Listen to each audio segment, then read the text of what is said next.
Bonjour Benji, bonjour Tessier, merci pour jouer parce que c'est encore une fois au-delà de tout ça qu'on est capable de préparer, c'est eux-mêmes qui acteurs. Donc passez félicitations pour premièrement c'est pour Yolier et nous t'ai à cœur dans le discours que nous fait passer pour jouer pour pays à tout parce que nous avons un devoir d'image pour nous transmettre. Encore une fois, Jacques me dit que ce soit dans l'hôtel ou bien sur terrain. Puis dans le résultat que nous avons cherché, c'est dans un premier temps sportivement pour l'équipe là, mais aussi pour Haïti, pour en compte tous les moments difficiles que le peuple a passé dans ces derniers temps et aussi depuis pas mal de temps. Donc, il était important pour nous faire une belle entrée en matière et c'est ces sentiments ça qui t'a animé nous avant le début du match. Nous assistons à la mi-temps du match et sous goal l'équipe a été encaissée. C'est 3 mi-temps fini. Ou poser joueur question qui ça équipe ça a fait pour le battre non goal ça. Donc c'est pratiquement un manque de concentration qui te mené ça disons même. C'est un point que nous travaillons sur lui, c'est-à-dire avec respect que nous pour l'équipe ça. Selon l'analyse que nous fait, c'est une équipe dans la possession, dans la circulation, dans la stratégie offensive qui va dire incapable, mais difficile pour le mettre nous en difficulté en attaque placée. Donc c'est une équipe qui est capable dangereuse en contre. Ça arrivé 2-3 fois qu'ils ont réussi déséquilibrer nous sur des pertes de balles, sur une série de moments de déconcentration, de manque de communication de la part de joueurs noyaux. Et puis, deuxième point, c'était l'équipe sale capable de battre un goal sous coup de pied arrêté. C'est le cas de pas mal d'équipes journée aujourd'hui. Un coup de pied arrêté, souvent, c'est synonyme début, pardon. Mais nous, encore, il y a un mauvais placement, il y a un manque de concentration et puis il y a une erreur de communication. Encore une fois, pénaliser l'équipe là. Donc, c'est des points essentiels que nous supposés travailler sur eux parce que face à des équipes un petit peu de plus grande ampleur, c'est des détails importants à corriger. Alors, coach, un résultat final 6-1 pour Haïti, un gros score.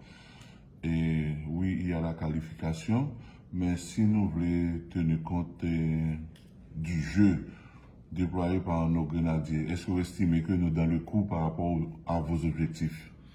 Oui, c'est beaucoup mieux. C'est beaucoup mieux par rapport à Tekken Caicos, Nicaragua, même par rapport à Canada, sur le fait pour me dire que, encore une fois, certes, nous avons pêché en pile dans 20 premières minutes sur la finition, néanmoins sur la stratégie et de ça que nous avons préparé par rapport à faiblesse équipe ça et qualité joueur par nous réussi vraiment à créer pas mal de situations.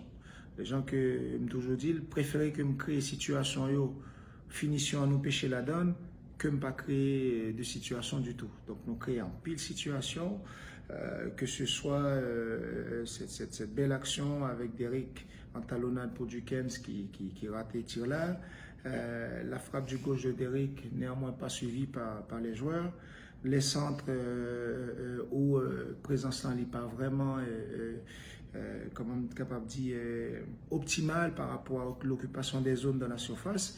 Donc oui, nous créons des situations. Maintenant, il faut que nous ça aurait les plus tranchants devant corps, un petit peu beaucoup plus agressif avec de la lucidité maîtrisée. Efficace tout par rapport au nombre d'occasions créées. C'est ça que me dit. Donc plus agressif parce que la détermination parfois accentue la réussite. Coach, qu'en est-il de la santé de vos joueurs après le match? Bien, nous commençons le processus de récupération tout de suite après le match là, déjà par le froid pour contusion musculaire, mais aussi pour retrouver une circulation sanguine appropriée pour jouer après et déjà commencer comment tu es capable de dire en mots propres, c'est élimination des déchets toxiques. Et puis derrière, il y a Alex qui sortit sous blessure, donc Napton qui est déjà en premier diagnostic.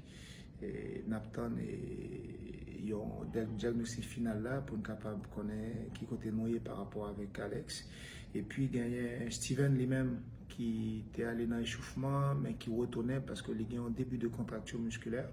Et nous avons préféré faire l'arrêter.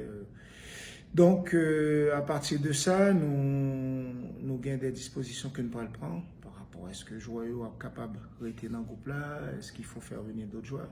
Donc là, encore une fois, il y a une réunion qui a avec le staff médical là, puis avec le joueur autour pour nous capable de prendre une décision adéquate. Oui, mais là, si on parle de possibilité de départ, la entraîner automatiquement et des remplacements. Donc, ça qui t'a laissé nous supposer, blessure sérieuse. Pour l'instant, oui. Pour l'instant, c'est des blessures sérieuses, mais encore une fois, c'est dommage parce que juste avant que Alex blessé, il y a un changement qui était lancé pour lui.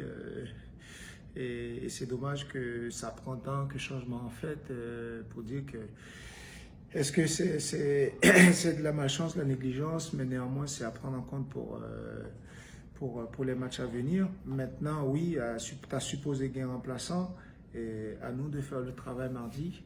Et à partir de là, déjà commencer dans le processus d'idées de remplaçant pour jouer Sayo, en espérant que le travail va être fait comme ça se doit mardi. Prochain match mardi, face à Bermude, un adversaire beaucoup plus sérieux par rapport à Saint-Vincent. Comment le processus de préparation match ça? Bien, Jean, comme dit, depuis hier soir, on commence la récupération. C'est la meilleure façon avec un groupe qui était joué déjà un groupe qui était commencé un peu plus avec joueur qui est rentré à la 60e et puis joueur ça normalement accompagné de ça qui pas joué un entraînement un petit peu plus poussif matin pour être capable déjà commencer à préparer sur la stratégie à mettre en place mardi face à ça que l'équipe Bermude est capable de proposer. Ok. Face à Bermude et mardi, et 6-1, le public là était content que nous battions. Vous connaissez le public haïtien, donc là, autant l'équipe Bermude a marqué beaucoup plus de buts que nous-mêmes, c'est sûr qu'ils ont inquiété, quoi. Ça, c'est pour le public. Maintenant, pour les joueurs, ça fait 2 ans pratiquement depuis qu'ils ont affronté la même équipe Bermude, c'était dans le Gold Cup. Ils étaient obligés de renverser Bermude pour imposer 2-1 parce que Bermude a mené 1-0 à la mi-temps. Pas oublier ça pour le public là. Et 2 résultats, que ça vous pensez, là, vous comparez, et ensuite, pour les joueurs qui étaient présents, est-ce que vous parlez de cela, vous parlez avec vous de cela?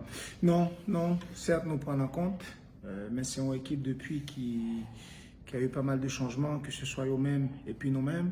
C'est une équipe qui a un comportement différent sur le terrain par rapport à ça qui a été fait en 2019. Encore une fois, Jean-Kim dit, 2019 c'est 2019. 2 ans après, il faut voir ce qui a été bon, pourquoi on est allé en demi-finale et aujourd'hui, si on n'est pas qualifié pour Gold Cup 2019, pas aucune importance.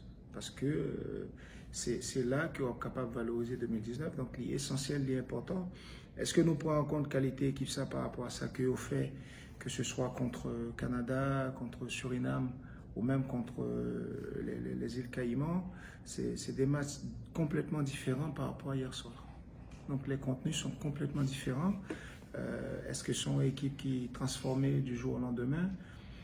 C'est très bien pour eux, mais maintenant, encore une fois, nous-mêmes, nous avons un processus de construction et c'est la donne que nous voulons arrêter, c'est-à-dire améliorer ça que nous avons fait depuis le nous commencé au mois de mars avec des idées bien en place et nous avons un côté que nous voulons aller. Et si que nous commençons à occuper de l'autre monde, c'est difficile pour nous arrêter cet objectif-là.